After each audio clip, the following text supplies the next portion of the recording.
بسم الله الرحمن الرحيم الحمد لله رب العالمين والصلاة والسلام على الحبيب المصطفى أبي القاسم محمد اللهم صل على محمد وآل محمد اللهم صل على محمد وآل محمد اللهم صل على محمد وآله الطيبين الطاهرين وأصحابه المنتجبين ومن تبعه بإحسان إلى يوم الدين. اللهم بحق محمد وآل محمد عليك صل على محمد وآل محمد وارزقنا ووالدينا وأزواجنا وأولادنا وذرياتنا من بعدنا حب محمد وآل محمد. اللهم أحينا على ذلك وأمتنا على ذلك واحشرنا في زمرة من أحب محمدا وآل محمد مع محمد وآله يا كريم. أعوذ بالله من الشيطان الرجيم. ولا تحسبن الذين قتلوا في سبيل الله أمواتا بل أحياء عند ربهم يرزقون فرحين بما آتاهم الله من فضله ويستبشرون بالذين لم يلحقوا بهم من خلفهم ألا خوف عليهم ولا هم يحزنون يستبشرون بنعمة من الله وفضل وأن الله لا يضيء أجر المؤمنين. صدق الله العلي العظيم. أيها الإخوة السلام عليكم ورحمة الله وبركاته. Kita masih dalam suasana Muharram. Dari Kamis yang lalu kita berada dalam hari ke-10, hari Ashura, di mana semua kita mengingat peristiwa Karbala yang terjadi kepada Abi Abdullah Al-Husain, cucu Rasulullah sallallahu alaihi wa alihi pada tahun 61 Hijriah. Dan tidak ada pecinta Rasulullah yang melupakan hari itu atau melewatkan begitu saja. Sementara tidak pernah disebut Karbala kecuali disebut Abul Fadl Abbas, adik Al-Imam Husain. Tidak pernah dibicarakan mengenai peristiwa Ashura kecuali membicarakan mengenai keberanian dan kepahlawanan Abul Fadl Abbas.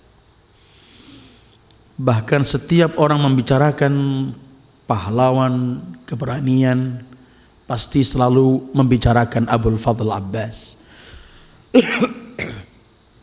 Beliau adalah orang yang ditangisi oleh Al-Imam Husain ketika di Karbala. Beliau adalah orang yang mencarikan minum, mencarikan air untuk keluarga Rasul sallallahu alaihi wa alihi, untuk anak-anak dan kaum wanita di kemah di padang Karbala. Malam ini kita ingin berhenti sejenak dengan Abul Fadl Abbas. Kita ingin mengenal beliau, keagungan dan kebesaran beliau, agar kemudian kajian kita terhadap Karbala, kajian yang akan mencakup kepada setiap pahlawan yang ikut di padang Karbala. Abul Fadl Abbas, namanya Abbas, disebut Abul Fadl, dikatakan beliau memang punya anak namanya Fadl, maka disebut Abul Fadl. Tetapi ada juga riwayat mengatakan beliau tidak punya anak. Tetapi Al-Fadl itu artinya kebaikan.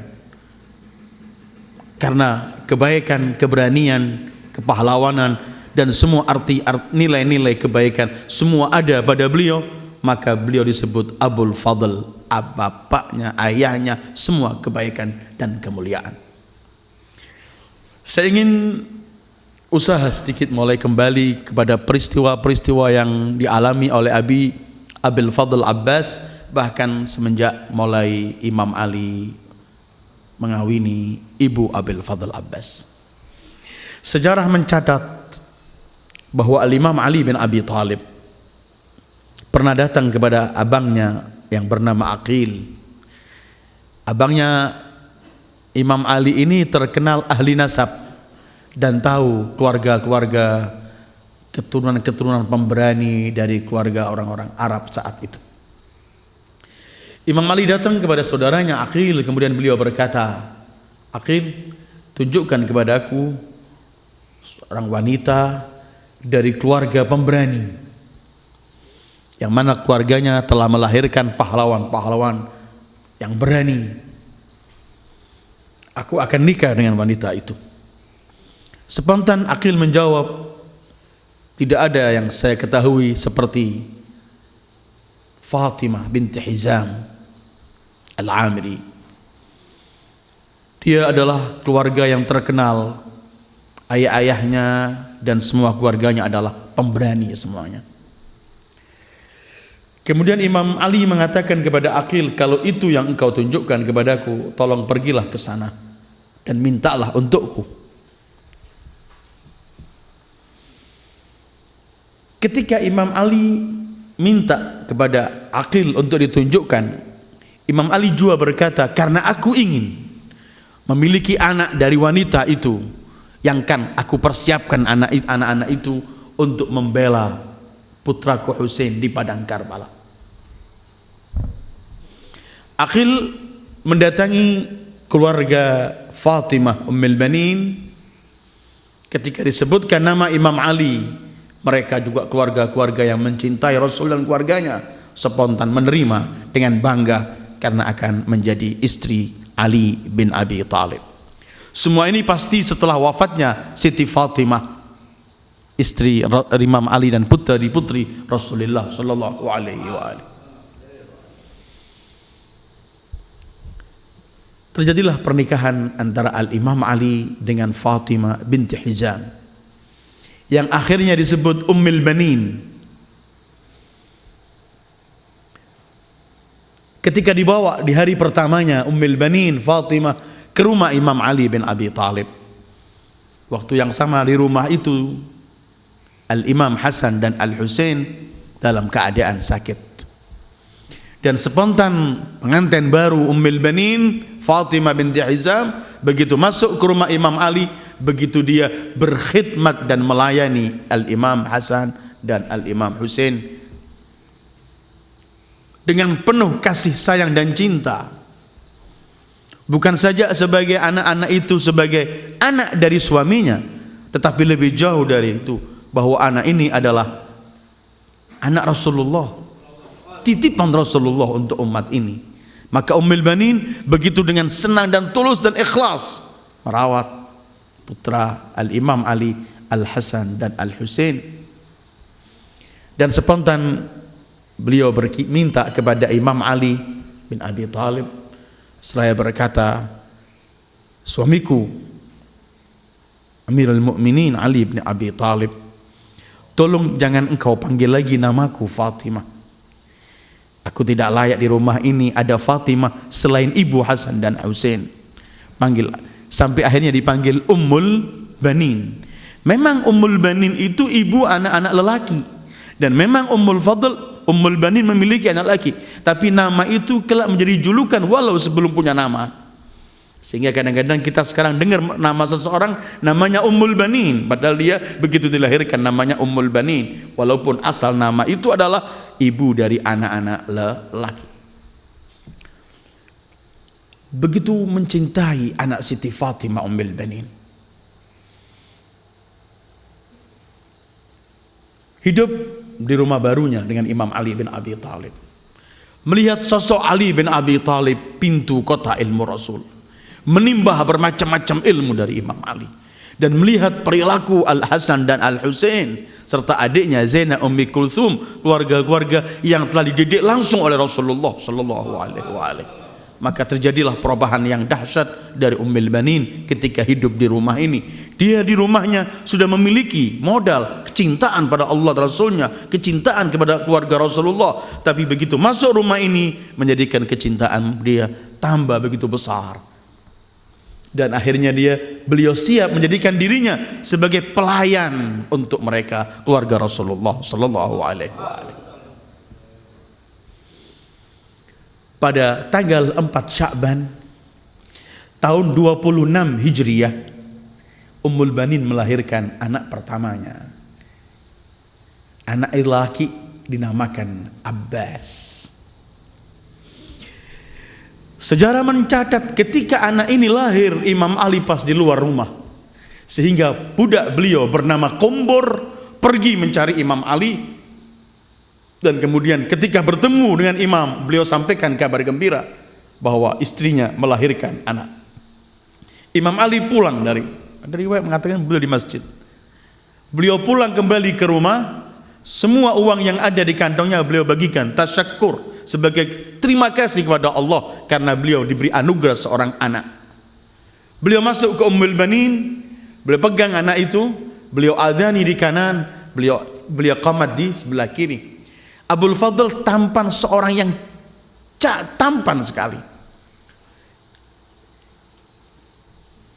sehingga beliau ini karena ketampanan wajahnya disebut Qamaru Bani Hashim, bulannya Bani Hashim.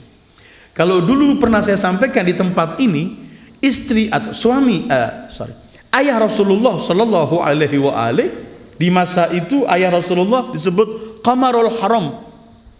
Bulannya semua kota haram adalah Abdullah, ayah Rasulullah sallallahu alaihi wa alihi. Sementara Abdu Manaf juga tampan wajahnya, sehingga beliau disebut Qamarul Batha. Qamarul Batha, Batha itu kerikil-kerikil Mekah, artinya bintangnya Mekah, bulannya Mekah.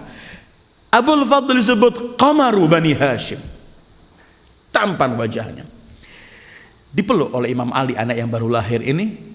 Setelah diadani, beliau melihat, menatap mata Imam Ali kepada seluruh anggota tubuh dari Abul Fadl, melihat kepalanya, lehernya, dadahnya, sampai melihat kepada dua tangannya yang mungil. Kemudian dalam gendongannya dipegang kedua tangan ini, diciumi oleh Imam Ali kedua tangan mungil itu, sambil beliau menangis mencucurkan air mata, terisak-isak beliau menangis. Sehingga Ummul Fadl yang masih berbaring di tempat tidur melihat anaknya yang baru lahir ditangisi oleh suaminya ketika memegang kedua tangannya. Ummul Fadl seorang ibu bertanya, Ali, suamiku, kenapa kepada kedua tangan anakku ini? Apakah cacat? Apa ada sesuatu? Imam Ali menjawab dengan suara yang pelan, beliau berkata, tidak, karena kedua tangan ini akan terjadi sesuatu padanya. Ummul Banin lebih mendesak, bertanya lagi, akan terjadi apa wahai Amirul Mukminin? Wahai suamiku, kenapa? Kedua tangan ini akan terputus kelak, terpisah dengan tubuhnya. Ummul Banin bertanya, kenapa? Karena ia membela putraku Husain kelak di padang Karbala. Menangis Imam Ali, Ummul Banin juga menangis karena melihat bahwa Abul Fadl ini nanti kedua tangannya akan terputus, dan memang begitu besar. Kemudian Ummul Banin setelah memiliki anak Abul Fadl Abbas, setelah sekian tahun mendapat anak adik lagi 3. Jadi anaknya Ummul Banin 4. Pertama Abbas, Abdullah, Uthman, Ja'far. 4 laki semuanya, dan semua 4-4-nya gugur di Karbala. Nanti kita akan bicarakan, semuanya gugur. Memang Imam Ali mempersiapkan untuk ini, mereka para pahlawan. Abul Fadl Abbas, begitu namanya Abbas, julukannya dipanggil Abul Fadl, juga disebut Abu Qirbah. Qirbah itu tempat air, karena beliau yang mengambilkan air di Karbala, selalu beliau, maka juga beliau disebut Qirbah. Adapun laqab beliau disebut Qamaru Bani Hashim. Terkumpul kepada Abul Fadl Abbas ini tampan wajah zahirnya dan juga batinnya begitu indah dan bersih karena beliau adalah mendapat didikan langsung dari Ali bin Abi Thalib. Jadi beliau jamilul zahiri wal batin, luar dalamnya semua indah. Itu Abul Fadl Abbas. Beliau disebut Qamaru Bani Hashim. Beliau disebut Al-Abdus Saleh, hamba yang saleh. Karena diriwayatkan Al-Imam Ja'far As-Sadiq dalam ziarahnya kepada Abul Fadl Abbas, beliau mengucapkan Assalamu alayka ayyuhal abdus saleh, pengakuan dari Al-Imam As-Sadiq. Beliau juga disebut Babul Hawaij, pintunya hajat, karena setiap orang bertawassul kepada beliau, Allah bereskan semua masalahnya orang itu. Semua orang bertawassul. Nanti kita akan sebutkan beliau dan ibunya punya peran besar dalam tawassul kita kepada Allah. Beliau juga disebut Babul Hawaij. Beliau pun disebut As-Saqqa. As-Saqqa itu yang selalu memberikan minuman. Saqi yang menuangkan air, yang membagi air. Beliau disebut As-Saqqa, dan ini julukan panggilan beliau yang paling beliau senangi. Dalam beberapa bait syairnya beliau sebutkan, Inni anal Abbas As-Saqqa, aku yang. Ini tugas beliau. Dan ini tugas mulia. Urusan membagi air itu tugas yang paling mulia. Tugas ini yang telah dilakukan oleh nenek moyang Rasulullah. Dari mulai Qusay, Abdul Manaf, Abdul Muttalib, semua mereka itu adalah selalu yang menyediakan air untuk para hujjaj, orang-orang yang pergi haji. Abdul Manaf menggali sekian sumur untuk mereka para hujjaj. Qusay sebelumnya Abdul Muttalib, sampai ketika beliau menemukan Zam-Zam juga beliau. Abu Talib, katanya Abu Talib setiap perempatan itu tempat orang jalan, beliau membangun tempat, di situ diisi air, semua orang supaya dapat air. Terkenal Bani Hashim adalah mereka siqayatul hajj, mereka memberikan minuman. Hashim lebih lagi, Datuk Rasulullah bukan cuman air, menyediakan makanan dan semuanya untuk tamu-tamu Allah di haji. Ini keluarga. Dan ini kalau kita membaca riwayat-riwayat ayyuhal ikhwah, pahalanya orang menyediakan air ini besar sekali, besar. Untuk muslim atau kafir, bahkan untuk binatang, memberi air ini besar nilainya di sisi Allah. Begitu riwayat dalam ahadisul athar. Karena air ini kan sumber kehidupan. Al-Imam As-Sadiq pernah ditanya, ma ta'mul ma, rasanya air itu apa ya Imam? Jawaban Al-Imam As-Sadiq, ta'mul ma ta'mul hayah, rasa kehidupan itulah adalah rasanya air. Muawiyah pernah dikirimi botol oleh Raja Romawi. Kemudian dalam suratnya sambil botol itu, Raja itu berkata, isi di botol ini segala sesuatu, jangan kamu tinggalkan, semua letakkan di situ. Bagaimana botol diisi segala sesuatu? Beliau tidak tahu jawabannya. Dia mengutus kepada Ibnu Abbas dengan keyakinan Ibnu Abbas adalah orang yang paling banyak menimba ilmu dari Ali bin Abi Thalib, pintu kota ilmu Rasulullah. Datang utusan itu ke Ibnu Abbas. Raja Romawi mengirim botol, memerintahkan supaya segala sesuatu dimasukkan di botol ini dan dikembalikan. Ibnu Abbas dengan santai, murid Ali bin Abi Thalib, Ibnu Abbas berkata, isilah air dan kasihkan, karena Allah berfirman, wa ja'alna minal ma'i kulla syai' hayy, kami jadikan dari air segala sesuatu hidup, maka segala sesuatu itu air. Atil ma'. Ini yang dimiliki oleh Abul Fadl Abbas. Dia yang selalu menyediakan air. Di hari ketujuh sempat habis air Imam Husain. Karena Imam Husain ini kan ahlul bait, selalunya simbol rahmat. Imam Husain ini dikejar dalam perjalanan, mulai awal perjalanan dikiting oleh Al-Hurr, salah satu utusan Ibn Ziyad, panglima Ibn Ziyad namanya Hurr, dengan 1000 pasukan. Kemana diikuti?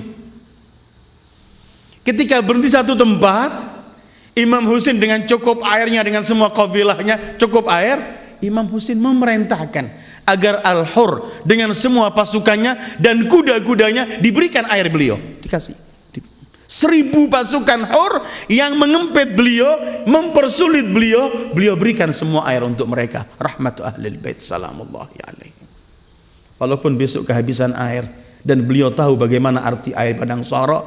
Tapi ketika beliau tahu bahwa pasukan Hur ini memerlukan air, diberikan kepada mereka. Bahkan bukan cuma mereka, orang-orangnya, kuda-kudanya diberikan air oleh Al-Imam Husain. Ini yang dilakukan oleh ayahnya juga, Al-Imam Ali, ketika di Perang Siffin, diberikan air pada siapapun. Dan ini selalu keluarga Rasul memperdulikan, berkaitan dengan air untuk kehidupan untuk orang lain. Salamullahi alaihi. Di hari ke-7 mereka di Karbala sudah tidak lagi memperoleh air. Habis persiapan air. Imam Husain memerintahkan Abbas, adiknya, dengan 20 pasukan, satu mengatakan 30 pasukan, untuk pergi mengambil air di sungai Efrat, memenuhi girbah-girbahnya. Maka mereka pergi dengan membawa 20 girbah, 20 tempat air. Mereka pergi, mereka isi semua tempat air itu. Dan kembali ke kemah membawa 20 girbah. Tapi karena mereka hari itu juga banyak, anak-anak kecil, wanita dan semuanya, air itu sehari sudah habis. Akhirnya hari ke-8, 9, 10 mereka sudah tidak punya air walau setetes. Salamullah alaihim jami'an. Abul Fadl yang mengambil air. Ini perjuangan Abul Fadl yang akan kita bicarakan sebentar lagi. Tetapi kembali terlebih dahulu kita pergi kepada ibunya yang mendidik Abul Fadl. Ummul Banin ini semenjak punya anak Abbas yang julukan Abul Fadl, dan kemudian 3 saudaranya Abdullah, Ja'far, Uthman, semua ketika mendidik anaknya selalu didikannya ini berkata, anakku, kamu memang anak Ali bin Abi Thalib, tapi ibumu aku Fatimah binti Hizam. Sementara Al-Hasan dan Husain mereka memang anak Ali bin Abi Thalib, tapi ibu mereka adalah Fatimah binti Muhammad. Kalian jangan merasa sama. Ini adalah titipan Rasulullah. Karena itu anakku, jangan kamu memanggil mereka dengan nama mereka. Adik saudaraku, abangku, Hasan, Husain, jangan. Tapi panggillah selalu Sayyidi wa Maulaya. Tuanku, tuanku, tuanku. Anakku, kalau ia mau duduk, Hasan dan Husain, siapkan kursi untuknya. Kalau ia mau pergi, siapkan sandalnya, pasangkan sandalnya ke tangan, ke kakinya. Ini didikan Ummul Banin bagaimana menjaga Al-Hasan dan Al-Husain. Karena itu ketika Al-Imam Husain telah menentukan sikap akan keluar dari kota Madinah, setelah gubernur Madinah yaitu Al-Walid memaksa beliau untuk berbaiat kepada Yazid, beliau tolak. Beliau akhirnya menentukan untuk keluar dari kota Madinah. Dibawa semua, anak-anak, lelaki, perempuan, semua keluarganya dibawa. Banyak yang melarang beliau, tapi beliau tetap mengatakan, ini kehendak Allah. Jadi ameh beliau, amehnya ayahnya, saudara ayahnya, amehnya, Ummu Hani dan semuanya, semua ikut keluar menangis, meninggal rombongan ini akan meninggalkan kota Madinah. Waktu itu semua keluar, pecinta-pecinta keluarga Rasul, kehilangan satu-satunya ashabul kisah yang ada di Madinah cuman ini. Kalau ini keluar dari kota Madinah, mereka tahu pergi ke Irak, di sana Imam Ali dibunuh, di sana juga Imam Hasan dikhianati. Mereka semua menangis, semua orang keluar untuk melepaskan perjalanan kafilah Abi Abdullah meninggalkan kota daduknya Rasulullah Sallallahu Alaihi Wasallam. Di antara mereka yang keluar mengantarkan ke luar kota ini, Ummul Banin. Katanya dalam riwayat itu ketika keluar dari rumah, para wanita Zainah, Ruqayyah, semua ini yang menaikkan mereka ke unta semua itu Abul Fadl. Dengan ketegaran dan kekuatannya, semua yang ngatur Abul Fadl, bagian wanita dan anak-anak ini semua yang ngatur beliau. Termasuk yang keluar untuk melepas perjalanan ini adalah Ummul Banin. Bisa kita bayangkan seorang ibu akan melepas anaknya 4, akan melepas Al-Husain yang semenjak kecil juga hidup dengan beliau. Nangis Ummul Banin. Kemudian dengarkan wasiat Ummul Banin kepada putra-putranya 4 ketika meninggalkan kota Madinah. Begini ia berkata, Salamullah ala Ummul Banin, kunu li sayyidikum kunu fidaan li sayyidikum wa kunu lahu ainan wa dir'a. Jadilah kalian anak-anakku sebagai tebusan untuk tuan kalian Husain. Jadikanlah diri kalian sebagai mata dan tameng atau baju besi untuk tuanmu, artinya untuk Husain. Kemudian waj'alu qulubakum duru'akum lid-difa'i anhu wa an haramih. Jadikan hati-hati kalian sebagai tameng untuk membela dia dan membela keluarganya. Bukan cuma jasad jadi tameng, dari hati kalian serahkan semuanya. Terus wala tuqassiru fi dzabbi an. Jangan sekali-kali mengurangi bagaimana cara membela Husain. Jangan semua yang kamu miliki habiskan untuk membela Husain. Terus akhirnya beliau berkata begini, salamullah ala ummal banin, kepada anak-anaknya Abbas, Abdullah, Ja'far, Uthman, bayyizu wajhi inda ummihi wa abi wa inda jaddihi wa akhi wa indahu. Anak-anakku, putihkan wajahku di hadapan ibunya Husain dan ayahnya Husain. Putihkan wajahku di hadapan Datuk Husain dan Abang Husain, dan putihkan wajahku di hadapan Husain sendiri dengan pembelaan kalian. Putihkan wajahku di hadapan Fatimah. Jangan kalian gak membela Husain, belalah Husain. Artinya seorang ibu ini gak pernah memikirkan dirinya atau anaknya. Yang dipikirkan adalah cuman Al-Husain, cucu Rasulullah sallallahu alaihi wasallam. Yang dipikirkan ialah bagaimana caranya anak-anaknya bisa berbuat baik, bisa membela, menghabiskan atau menyerahkan semua yang mereka miliki demi tuannya Al-Husain. Dan dia cuma berharap satu, putihkan wajahku. Artinya gembirakan Fatimah, ayahnya Fatimah yaitu Rasulullah, suami Fatimah yaitu Ali, anak Fatimah Al-Hasan, dan pada Husain sendiri, gembirakan aku di hadapan mereka. Jangan jadikan aku malu memiliki anak seperti kalian, enggak membela mereka. Begitu artinya. Bayyizu wajhi inda ummihi wa abi wa inda jaddihi wa akhi wa indahu alaihi wassalatu wassalam. Begini wasiat Ummul Fadl, Ummul Banin kepada anak-anaknya, kepada Abul Fadl dan saudaranya. Dan Abul Fadl ini kedudukannya sangat besar. Saya akan lewat saja kepada Imam Sajjad, Imam Ja'far As-Sadiq, bagaimana mengomentari mengenai kedudukan Abul Fadl Abbas, supaya kita kenal keagungan mereka ini. Karena kita nggak pernah mampu mengkaji mereka. Yang bisa mengenalkan kita adalah mereka, orang-orang yang diberitahu oleh Allah, yang tahu kedudukan mereka, yaitu seperti Al-Imam Sajjad. Saya akan bacakan bagaimana Al-Imam Sajjad mengenalkan kepada kita siapa sebenarnya Abbas atau Abul Fadl Abbas. Imam Sajjad yang menyaksikan langsung bagaimana Abul Fadl dalam pembelaannya di Karbala, beliau berkata, wa inna li'ammi al-Abbas indallahi tabaraka wa ta'ala manzilatan yaghbituhu biha jami'u syuhada yaumal qiyamah. Sesungguhnya pamanku Abul Fadl Abbas memiliki kedudukan di sisi Allah yang kelak seluruh syuhada di hari kiamat, kelak di mahsyar, mereka menginginkan memiliki apa yang dimiliki oleh Abul Fadl Abbas, karena tingginya kedudukannya Abul Fadl Abbas. Terus dengarkan Al-Imam As-Sadiq.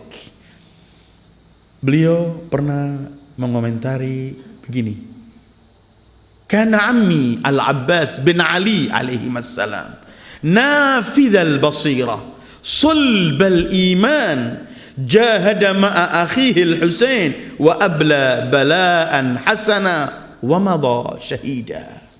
Pamanku Abbas putra Ali bin Abi Talib, nafidhal basirah, pandangannya, ketentuannya sangat tepat dan jitu. Ketika menentukan sikap sangat jitu sekali. Dan orang yang bisa mampu menentukan sikap dengan tepat, Ini biasanya orang-orang yang punya hubungan dekat kepada Allah, sehingga langkahnya selalu muwaffaq, mendapat bimbingan dari Allah. Nafidhul basirah. Kedua, sulbal iman, sangat kokoh dan kuat keimanannya.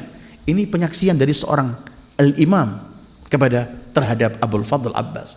Sulbal iman, begitu kokoh dan kuat imannya. Dia berjihad bersama saudaranya Al-Husain dan mendapatkan bermacam-macam cobaan dalam membela saudaranya, sampai akhirnya ia pergi dalam keadaan syahid. Kemudian dalam ziarah Imam Ja'far, sekali-kali kita buka buku mafatih, buku-buku ziarah, coba kita lihat bagaimana ziarahnya Al-Imam Ja'far kepada Abil Fadl Abbas. Setelah beliau menyampaikan salam Allah, salam para malaikat yang terdekat, salam para nabi-nabi dan para mursalin, dan semua kemuliaan demi kemuliaan salawat dari Allah ini kepadamu, di pagi dan siang hari Allah curahkan untukmu, wahai Abbas putra Ali. Kemudian dalam sekian antara kesaksian dalam ziarahnya, Imam Shadiq berkata begini dalam ziarahnya, asyhadu laka bitaslimi wat tasdiqi wal wafa'i wan nasihati li khalafin nabiyil mursal sampai akhir.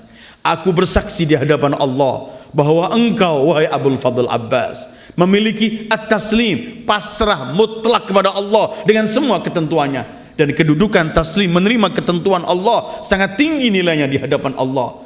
Karena Nabi Allah Ibrahim ketika mendapat perintah dari Allah, aslim, qala aslamtu lillah rabbil alamin, aku hanya pasrah kepada Allah. Aku bersaksi, engkau wahai Abul Fadl Abbas, kata Imam Ja'far, engkau adalah orang yang telah menerima ketentuan Allah dan pasrah dengan semua apa yang Allah berikan. Kemudian aku bersaksi bahwa engkau adalah orang yang mempercayai dan membenarkan semua yang kita sebutkan, yang dijanjikan oleh Allah. Maqamus tasdiq, ini makam yang besar. Kemudian ketiga, wal wafa, aku bersaksi engkau adalah orang yang paling setia.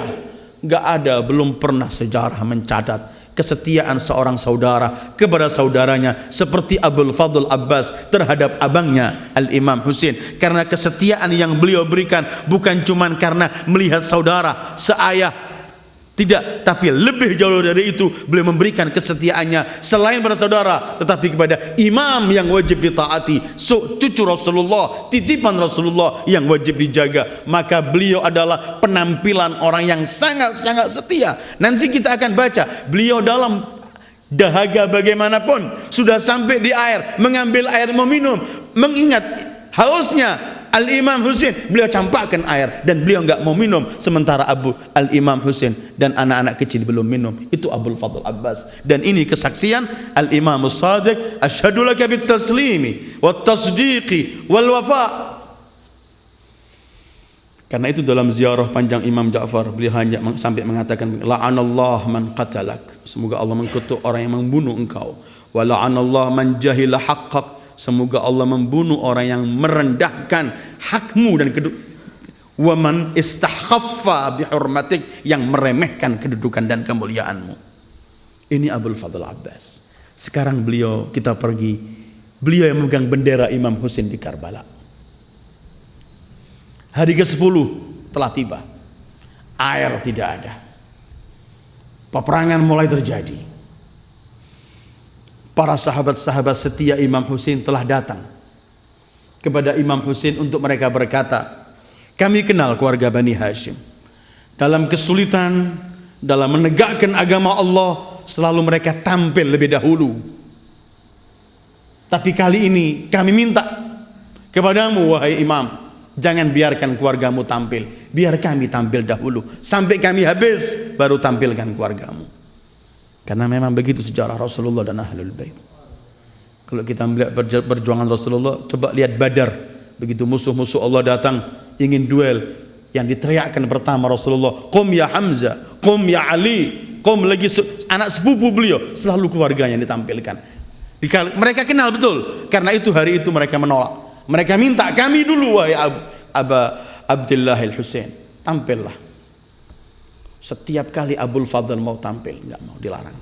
Di sore tanggal 9, Abul Fadl sudah diperintahkan oleh imam untuk pergi ke mereka. Karena tanggal 9 sore hari mereka sudah mulai menyerbu. Imam Husain memerintahkan Abul Fadl dengan beberapa pasukan untuk pergi ke mereka, minta supaya jangan hari ini, jangan sore ini kalian memerangi kami. Tunggu sampai besok. Malam ini kami habiskan untuk membaca Al-Quran, untuk salat, untuk tasbih kepada Allah. Dan yang disuruh oleh Imam Husain cuman Abul Fadl Abbas. Hari ke-10 para sahabatnya telah gugur. Satu persatu gugur. Dan setiap sahabatnya yang mau tampil, Imam Husain selalu berat. Tapi ketika mengizinkan, beliau selalu membaca firman Allah, minal mu'minina rijalun sadaqu ma ahadullah alaih faminhum man qadha nahbah wa minhum man yantazir wa ma baddalu tabdila. Sebagian kaum mukminin adalah mereka telah gugur di jalan Allah, sebagian lagi mereka masih menanti dan tetap sabar, dan mereka tidak pernah berubah, tetap menanti dan tetap setia memperjuangkan agama Allah. Para sahabat beliau telah gugur semuanya, satu persatu. Dari Muslim bin Aus saja, Zuhair bin Qain, Habib bin Mudhahir, satu persatu habis. Sekarang yang pertama tampil dari keluarga beliau adalah putra beliau yang bernama Aliyu Al-Akbar, Ali yang terbesar, yang namanya wajahnya mirip wajah Rasulullah. Jadi Bani Hashim ini kalau rindu Rasulullah, mereka cuma melihat Aliul Akbar. Wajahnya, cara bicaranya, suaranya, semua Rasulullah sallallahu alaihi wasallam. Syabih bi Rasulillah sallallahu alaihi wasallam. Anehnya, setiap sahabat Imam Husain mau tampil, Imam selalu berat. Kemudian mengizinkan dengan baca ayat. Ketika Aliul Akbar minta izin, spontan diizinkan oleh Imam Husain, tanpa dilarang sama sekali. Karena keluarga ini keluarga ingin selalu mereka yang ingin tampil untuk membela agama Allah ini, dan kebanggaan besar kalau ada keluarga mereka yang gugur di jalan Allah. Begitu Aliul Akbar tampil, spontan Imam mengizinkan dan Imam mengantarkan ke sana. Sebelum duel memang Imam menyampaikan khutbahnya, antara lain khutbah berkata, yang akan tampil menghadapi kalian sekarang ini adalah seorang pemuda yang wajahnya mirip wajah Rasulullah, dalam akhlaknya mirip akhlak Rasulullah, penampilannya penampilan Rasulullah, dan kami keluarga Bani Hashim kalau rindu Rasulullah melihat wajah ini. Tampil Aliul Akbar dan akhirnya gugur. Wajah itu pun mereka habiskan dengan anak panah, dengan pedang, dengan bermacam-macam. Gugur Aliul Akbar. Tampil semuanya, satu persatu tampil. Mulai Abul Fadl berkata kepada saudara-saudaranya, 3, Abdullah, Ja'far dan Utsman, hei saudara-saudaraku, giliran kalian membela Al-Husain, membela cucu Rasulullah, nampakkan pembelaan kalian, tampillah supaya kalian memiliki kemuliaan di sisi Allah dengan membela cucu Rasulullah. Mulai tampil satu persatu dan gugur. Sebelum mereka ini tampil, Shimir ibn Dil Jausan pernah datang, karena Shimir ini masih ada hubungan dengan ibunya Abul Fadl, yaitu Ummul Banin. Shimir ini bawa surat aman. Dia teriak-teriak, mana anak-anak saudara kami dari Ummul Banin, keluarlah. Abul Fadl dengar, tapi Abul Fadl enggak mau mendengarkan lagi panggilan itu. Tapi Imam Husain, lambang rahmat Ahlul Bait, tidak pernah lepas rahmat itu dalam keadaan apapun. Imam Husain berkata kepada Abul Fadl, ajibuhu wa in kana fasiqa.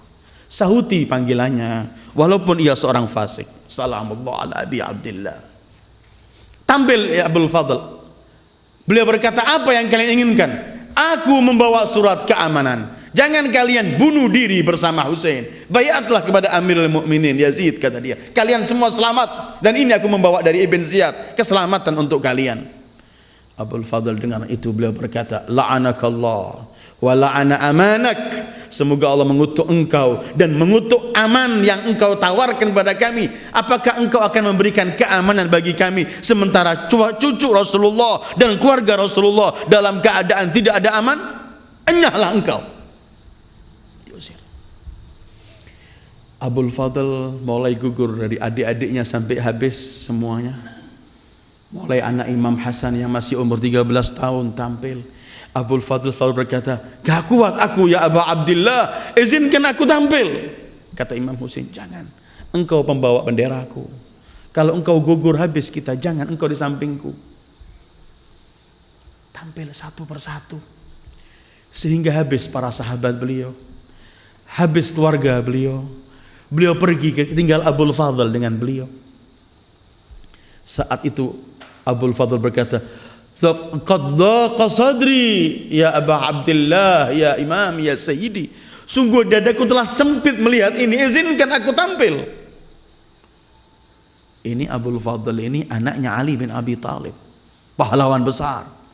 Dan semua yang menulis sejarah Karbala, musuh, kawan maupun lawan, semua menulis mengenai keterampilan Abul Fadl dalam duel dan dalam perang.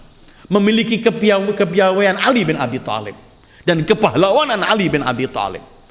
Berapa orang yang maju habis dengan pedang beliau, dan beliau orang adalah tinggi besar dan mempunyai kekuatan dan keberanian.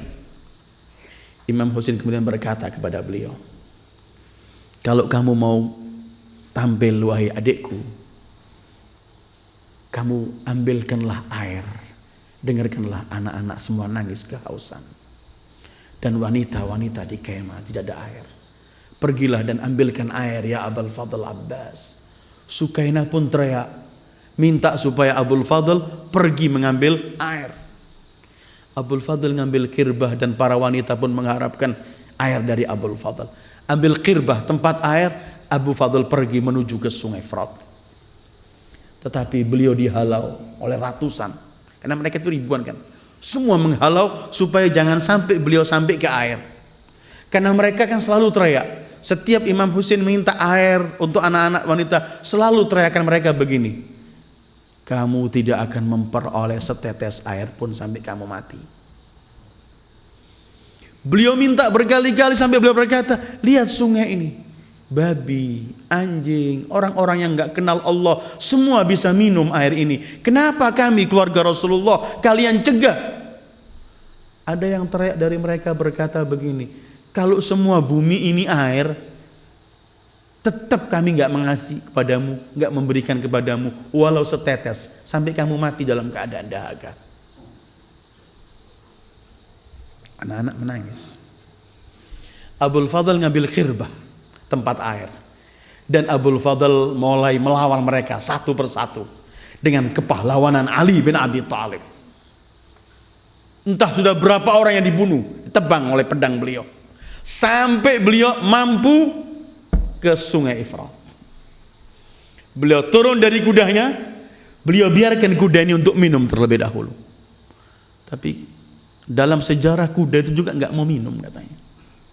Beliau turun mau mengisi kirbah, beliau juga nggak mendapatkan air berhari-hari. Beliau ketika turun mengisi kirbah, beliau ngambil air seteguk air di tangannya.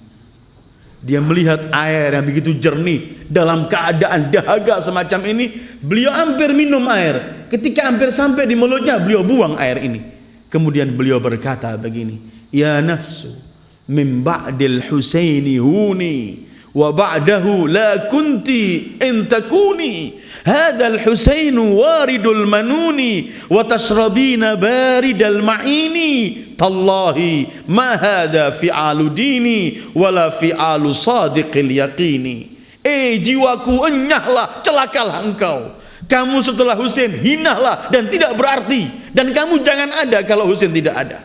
Apakah kamu tidakkah melihat Husain menghadapi kematian dalam keadaan dahaga, sementara kamu akan minum, wahai jiwaku, minum air? Tidak. Demi Allah, ini bukan perbuatan orang yang megang agamanya, dan ini bukan perbuatan manusia yang jujur, pemberani, dan orang yang shadiqul amin. Beliau nggak minum. Kita kan mungkin berkata, coba dia minum kan tenaganya tambah. Tapi bagi Abul Fadl tidak ada. Karena yang beliau lihat cuma Imam Husain dan kebenaran. Gak pernah melihat dirinya ada. La kunti illa takuni, gak ada kamu kalau gak ada Husain, wahai jiwaku. Beliau ambil kirbah, beliau penuhi, beliau bawa kirbah, beliau mau bawa ini ke kemah Imam Husain, ke kemah anak-anak Sukainah di sana, Ruqayyah, dan semua menantikan. Tapi pasukan itu lebih banyak mengerumuni, tidak memberi kesempatan Abul Fadl membawa air. Dengan semua cara, anak panah, tombak, pelemparan, besi, batu, pedang, semua mereka halau supaya Abul Fadl nggak sampai. Tapi semua yang menghadap dilawan satu persatu. Sampai di sana ada teriakan, kalian berkelompoklah. Yang kalian hadapi ini adalah anak dari singa Sahra Ali bin Abi Thalib. Tetap beliau habiskan dan beliau jaga air ini. Kali itu Abul Fadl melihat air ini lebih berharga dari dirinya sendiri, karena ini untuk cucu-cucu Rasulullah, anak-anak dan wanita di kemah. Beliau pegang sampai akhirnya ada orang yang sembunyi di balik, bukan menghadap langsung di balik, langsung dia mengambil pedangnya, tangan yang megang girbah ini diputus, jatuhlah tangan Abul Fadl, kanannya habis. Sesuai ketika lahir ditangisi oleh Imam Ali. Spontan beliau memegang girbah itu dengan kiri, dan dengan itu juga ia membawa pedangnya melawan. Tangan kiri pun dihampas. Tanpa tangan mengingatkan Ja'far at-Tayyar pamannya, alladzi yatiru bi janahaini fil jannah, yang terbang dengan dua sayapnya di surga. Beliau gigit itu girbah dan beliau masih melawan dengan semua tenaganya. Tapi setelah itu girbah pun dikena anak panah, air jatuh. Ketika air jatuh, Abul Fadl merasa sangat-sangat menyesal karena nggak bisa ngambil air. Begitu dia lihat air jatuh, tombak datang ke dadahnya, ke kepalanya, anak panah ke matanya, sampai beliau jatuh. Ketika beliau jatuh, langsung pedang demi pedang, ada yang membawa besi ke kepala beliau, sampai terakhir beliau jatuh, beliau hanya teriak, alaika minnis salam Aba Abdillah, salam bagimu wahai Abu Abdillah. Ketika Imam Husain mendengarkan salam yang alaikas salam, salam bagimu, benar untukmu salam Abu Abdillah, spontan beliau menunggangi kudanya, beliau kejar. Beliau turun melihat Abul Fadl sudah nggak bisa dilihat lagi wajahnya, tangannya sudah nggak ada kedua-duanya, matanya sudah penuh dengan darah, anak panah, kepalanya semua hancur Abul Fadl. Tapi dalam akhir hayatnya masih ada beliau. Ternyata ketika dipegang dan Imam Husain di situ, beliau mengatakan, sekarang telah putus tulang punggungku, sekarang telah lemah keberadaanku, sekarang musuh-musuhku mampu mementertawakan aku, karena ini pembela beliau telah habis. Al-an qallat hilati, inkasara dhahri wa qallat hilati wa syamita bi adui. Kemudian Imam berkata, Allah membalas engkau wahai saudaraku dan adikku dengan apa yang engkau lakukan. Ketika mendengar suara Imam Husain, dia sempat siuman Abul Fadl. Ketika siuman, dia cuma berkata, abangku Al-Husain, aku enggak mampu melakukan sesuatu untukmu. Sampaikan salamku untuk Sukainah dan wanita-wanita, karena aku enggak mampu membawa air untuk mereka. Aku bersumpah demi datukmu Rasul, ya Husain, abangku, jangan engkau angkat dari tempat ini jenazahku, karena aku malu kalau engkau angkat. Aku malu dengan Sukainah, karena aku telah janji untuk kembali bawa air. Mati Abul Fadl Abbas. Ketika beliau gugur, Imam Husain menangis tempat itu. Kemudian memang beliau tidak mengangkat jenazahnya. Ada 3 alasan. Karena jenazah semua syuhada dikumpulkan oleh Imam Husain, dikumpulkan. Illa jenazahnya Abul Fadl Abbas. Mereka menyebutkan ada 3 alasan. Pertama, memang nggak mampu diangkat. Apa yang diangkat? Terpecah semua badan Abul Fadl Abbas. Terpecah, kocar kacir, hancur.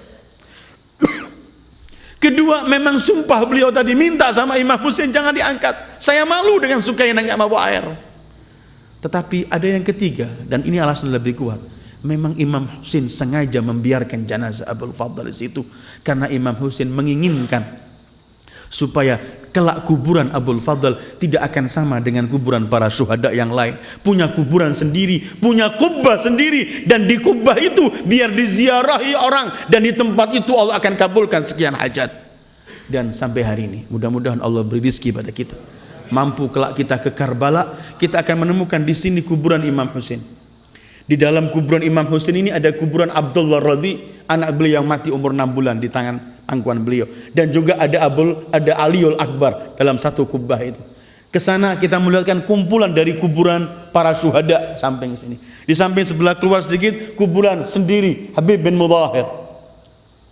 Tapi kira-kira jarak 500 meter di sana ada gubah sendiri besar juga dibangun dengan emas. Itu kuburan Abul Fadl Abbas yang memang sengaja gak diangkat oleh Al-Imam Husain supaya punya tempat sendiri yang makmur, dipenuhi dengan para penziarah, dan di tempat itu banyak orang yang bertawassul, dikabulkan oleh Allah tawassulnya karena besarnya kedudukan Abul Fadl Abbas di sisi Allah. Gugur Abul Fadl Abbas. Tidak lama Imam Husain pun setelah membawa anaknya yang kecil, dimintakan air tapi diberi anak panah, mati juga anaknya. Imam Husain sendiri perang menghadap mereka, gugur syahid Imam Husain. Kemah-kemah dibakar, anak-anak, wanita-wanita semua digiring, diikat. Ali Zainal Abidin yang sakit juga dipecut, diikat, jadikan tawanan, dibawa ke Kufah. Dari Kufah dibawa ke Damaskus, Syam, dikelilingkan dalam semua penghinaan, tawanan. Sampai di Syam, ternyata akhirnya mereka dikembalikan ke Madinah. Ketika mau masuk kota Madinah, Imam Ali Zainal Abidin menyuruh seorang bernama Bishr, adat dari orang Arab. Dan akhirnya Islam juga menganjurkan kalau kita pulang dari luar kota, sebelum sampai rumah itu memberitahu bahwa kita akan sampai, supaya disambut orang rumah dengan baik.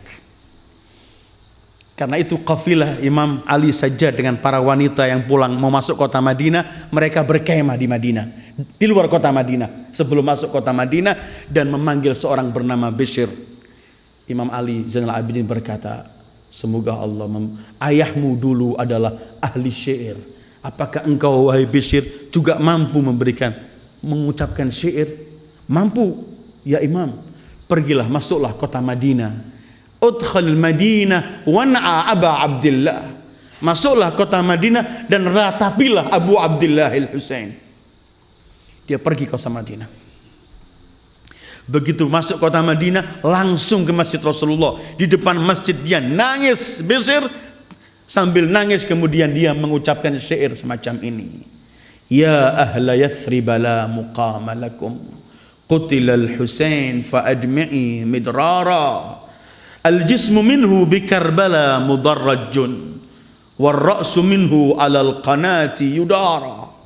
Wahai penghuni kota Yathrib atau Madinah, Enggak layak lagi untuk kalian bertempat. Husain telah terbunuh.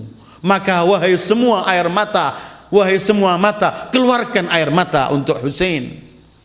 Badannya tergeletak di padang Karbala, sementara kepalanya dikelilingkan di ujung tombak dari tempat ke tempat. Ketika mendengar syair semacam ini, keluar semua orang Madinah. Semua keluar sambil menangis.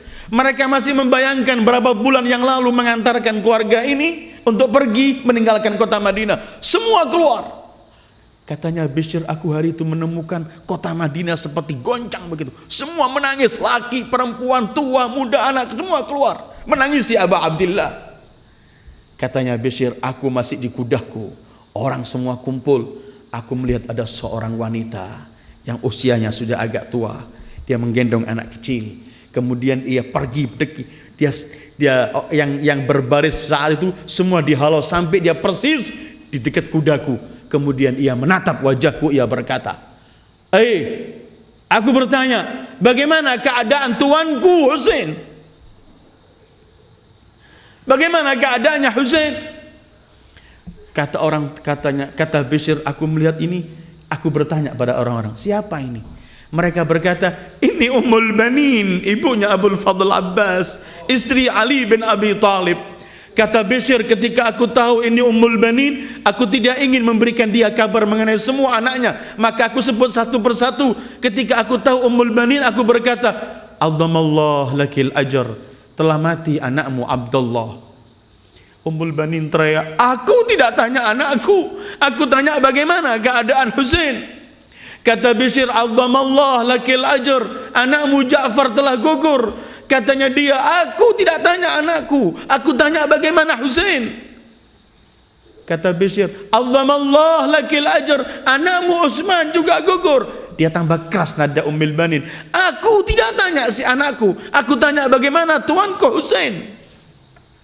Terakhir dia berkata, "Azzamallah lakal ajr fi Abbas." Begitu dengar Abbas meninggal, katanya dia langsung dia melepas anak ini tanpa sadar. Gendongannya dilepas, dia megang kepalanya begini. Terus dia teriak, "Aku bertanya bagaimana Husain?" Kenapa dia ketika disebut Abul Fadl Abbas dia lepas tangan sampai jatuh anaknya? Karena dia yakin kalau Abul Fadl telah enggak ada, pasti Husain juga telah gugur. Ketika dia katakan, "Husain, azzamallahu lakal ajr, Husain telah gugur," spontan wanita itu jatuh dan pingsan. Ummul Banin ketika siuman dari pingsannya, dia cuma berkata, "Coba anakku semua mati, tapi tetap Husain kembali hidup, maka itu kesenanganku." Dia menganggap kehidupan ini tidak ada anaknya, murah semuanya, mahal adalah titipan Rasulullah Al-Husain. Ini kekuatan Ummul Banin, ini kecintaan Ummul Banin. Karena itu setelah itu beliau langsung pingsan, dibawa ke rumahnya. Dan kemudian rombongan ini kembali masuk Madinah.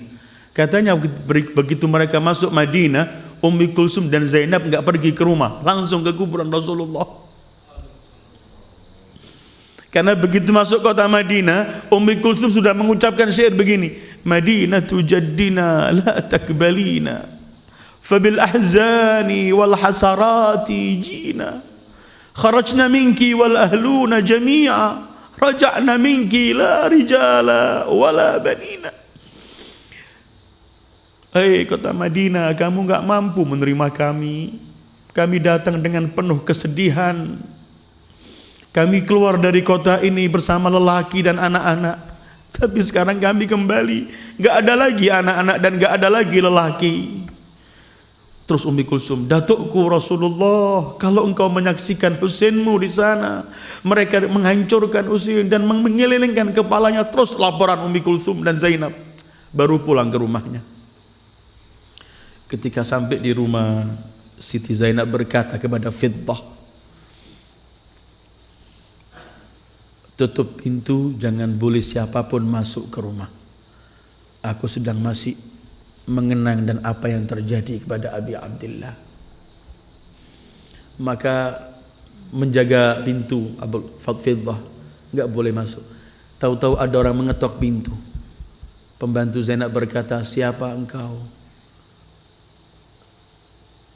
Zainab melarang siapapun enggak boleh masuk dan enggak boleh datang, kecuali orang yang memperoleh musibah yang terjadi pada Karbala. Kata yang mengetuk pintu di luar pintu, "Sampaikan kepada Zainab, aku juga sama dengan dia mengalami musibah yang dahsyat ini." Pembantu Zainab mengatakan, "Ada orang mengetuk pintu, aku tolak, tapi ia berkata semacam ini." Katanya Zainab, "Kalau dugaanku benar, mungkin dia Ummul Banin, dan kalau memang dia, izinkan masuk." Pembantu berkata, "Siapa sebenarnya engkau?" Ummul Banin enggak nyebut namanya. "Aku adalah seorang yang kehilangan anaknya dalam keadaan duka. Aku adalah seorang yang sangat-sangat memperoleh musibah dengan kematian Abi Abdillah Al-Husain. Jelaskan siapa engkau?" "Aku adalah orang yang akan tetap menangisi mereka dalam semasa kehidupanku." Kata pembantunya, "Terangkan siapa engkau, karena tuanku Zainab enggak menerima." Dia terakhir, "Tidakkah engkau tahu aku adalah Ummul Banin?" Begitu dengan Ummul Banin dibuka pintunya, kata Fiddah, "Memang Zainab melarang kita untuk membuka kecuali," dan dia berkata, "Mungkin engkau Ummul Banin." Zainab bangun menyambut, dipeluk oleh Siti Zainab dan dihormati oleh Siti Zainab, dan itulah kedudukan Ummul Banin di hadapan keluarga Rasulullah. Dan inilah kebesaran Abul Fadl Abbas. Karena itu ayyuhal ikhwah, apabila kita mempunyai sesuatu hajat atau keperluan dan kebutuhan, kita bertawassul kepada Ummul Banin, bertawassul kepada Abul Fadl Abbas, dan sangat-sangat mujarrab. dengan bermacam-macam cara. Ada yang tawassul mengirimkan Fatihah, hadiah Fatihah dan 2 Qul Huwallahu Ahad untuk Ummul Banin. Ada yang nazar, kalau dia selesai hajatnya atau sakitnya atau apa keperluannya, dia akan mengundang orang atau memberi makan orang dengan dinamakan supra hadiah dari Ummul Banin. Atau ia membaca salawat 100 kali dihadiahkan ke Ummul Banin. Atau ia membaca Al-Quran, menghatamkan Al-Quran 30 juz dan dihadiahkan ke Ummul Banin. Hal-hal semacam ini dipraktekkan oleh sekian juta orang dan terkabul oleh Allah hajatnya. Mudah-mudahan kita dalam keadaan kita mengingat mereka, kita gunakan ini. Kirimkan Fatihah pada Ummul Banin, kirimkan Qul Huwallahu Ahad, bacakan salawat, hadiahkan, kemudian kita tawasul, insya Allah dikabulkan oleh Allah karena kedudukan mereka besar di sisi Allah.